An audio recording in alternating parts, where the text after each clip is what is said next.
में है translation of Tarikul Yamini by of the Mahmud chronicles, उसमें भी लिखा है कि जैसे ही वो मथुरा में देखता पहले तो बड़ा प्रभावित होता, फिर कहता सारे मंदिरों और बिल्डिंगों को नष्ट कर दो। डिस्कवरी ऑफ इंडिया में वो सेंटेंस गायब, और इंटरप्रिटेशन ये कि वो तो बहुत बड़ा कला प्रेमी था। इसलिए आज भारत की अस्मिता के साथ हुए इस आघात और उसके साथ हुए इस घिनौने मजाक को याद रखने की आवश्यकता है। और एक और चीज आपको बताना चाहता हूं, भारत का एक और बहुत बड़ा नुकसान किया गया। वो क्या किया गया? आप सबने फिल्मों में डायलॉग सुना होगा। एक वो पुरानी फिल्म थी 1991 की शायद, जिसमें दिलीप कुमार और राजकुमार दोनों थे, जिसमें उनका हेलीकॉप्टर लैंड कर जाता है तो कहता लो बंदूक मार लो, तो कहता नहीं हम तुम्हें मारेंगे और जरूर मारेंगे, मगर तब जब बंदूक भी हमारी होगी, गोली भी हमारी होगी, इलाका भी हमारा होगा और वक्त भी हमारा होगा। ये डायलॉग सिर्फ फिल्मों में सुना होगा, परंतु ऐसा नहीं है। महमूद गजनी के साथ आए हुए इतिहासकार ने लिखा है कि एक हिंदू शाही डायनेस्टी थी, आप में तो अब किसी को नाम में नहीं पता होगा, उसकी राजधानी काबुल थी, जिसका नरेश धर्मपाल जब ये लूट के गया और धर्मपाल से युद्ध के बाद भी वो गया और आज के जो कजाकिस्तान की तरफ, और उसे पता चला कि तुर्क राजाओं ने महमूद गजनी को घेर लिया है, तो अलबरूनी ने लिखा है, अलबरूनी ने लिखा है, क्या लिखा?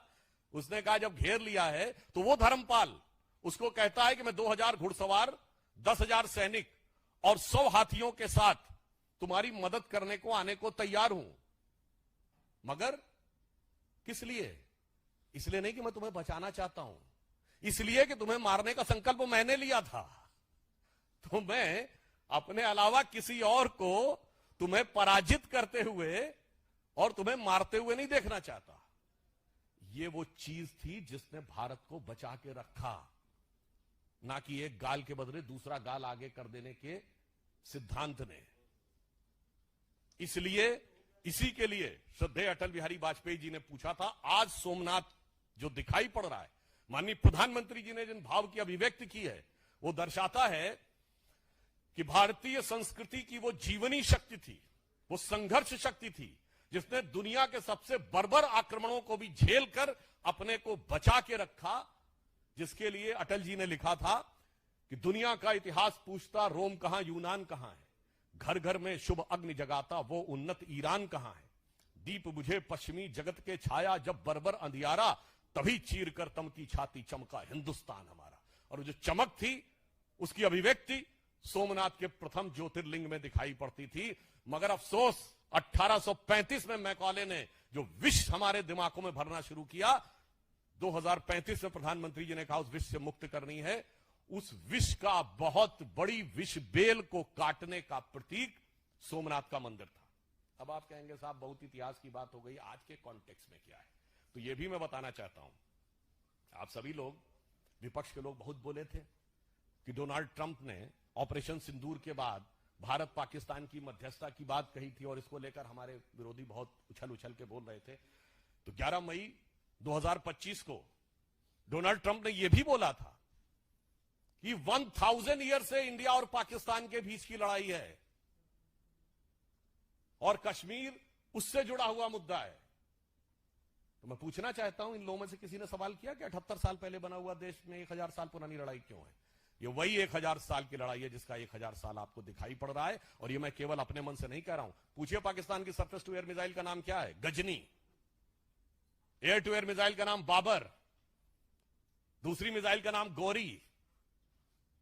इसलिए जो इस देश में बैठकर मैकाले के मानस पुत्र और मार्क्स के मानस पुत्र, यानी जिनके दिमाग में एम फैक्टर बहुत घुस गया है, the Macaulay factor of 19th century and the Marxist factor of 20th century, और कुछ और भी आप लोग सोच रहे होंगे, तो आपकी बुद्धिमत्ता पे मुझे पूर्ण विश्वास है, तो उसका उत्तर भी एम फैक्टर ही है, यानी मोदी फैक्टर।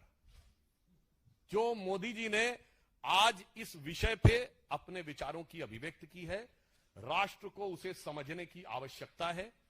और इसलिए मैं कहना चाहूंगा, प्रधानमंत्री जी ने यह बात कही है कि यह अमृत काल है 22 वर्ष का, और 22 वर्ष बचे हैं उसमें, 25 वर्ष का।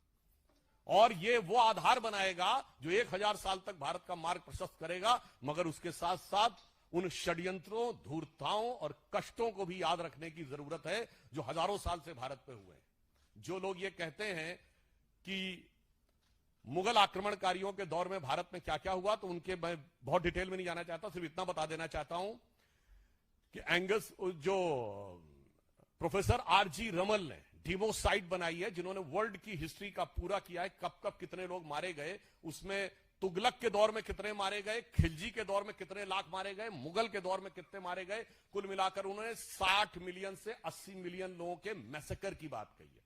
विल डूरांड ने हिस्ट्री ऑफ सिविलाइजेशन में लिखा है, the Muslim conquest of India was not one of the bloodiest, he said was the deadliest. Colonel James Tod ने लिखा है annals and antiquities of Pakistan of Rajasthan में कि जब अकबर ने कैप्चर किया तो उसने 2980 किलोज के जनेऊ तोले, 2980 किलोज।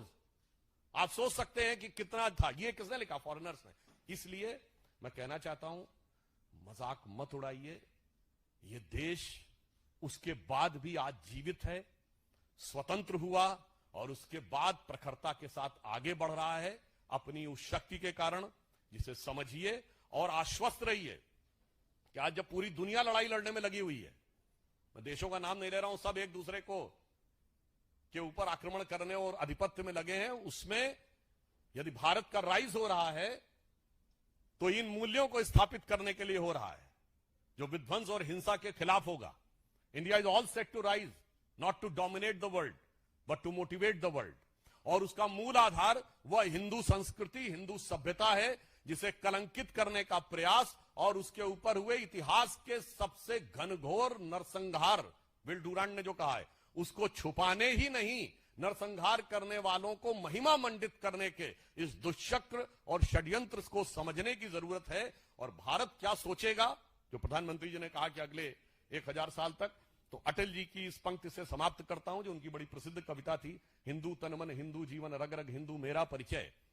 तो उसका जो अंतिम छंद है कि होकर स्वतंत्र मैंने कब चाहा मैं कर लूं जग को गुलाम, मैंने तो सदा सिखाया है करना अपने मन को गुलाम।